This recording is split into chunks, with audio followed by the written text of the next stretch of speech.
Welcome to The Last Breakfast. Please enjoy the video. You start with admin rights. You need them to read the OEM or setup keys. Once ready, open PowerShell as administrator, type PowerShell in Start, then right-click and choose Run as administrator. Next, you will run a single command that reads the registry path, storing the digital product ID. Make sure to keep a note of any file paths you use.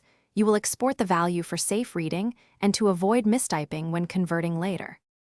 Now execute the getItemProperty command to pull digital product ID from hklm/software/Microsoft/Windows NT/current version.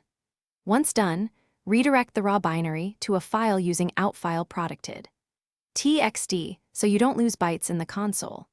If you are on 64-bit Windows and encounter access anomalies, run PowerShell from Sysnative or enable the 32-bit registry view. This ensures you hit the correct hive. Make sure to run commands exactly. Small typos change results and waste time.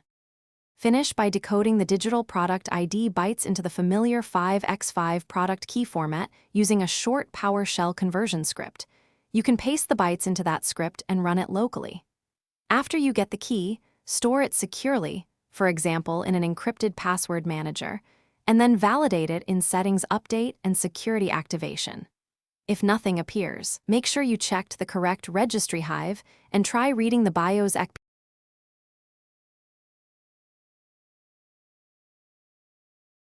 Thanks for watching. If this was helpful, leave a like and consider subscribing. See you next time.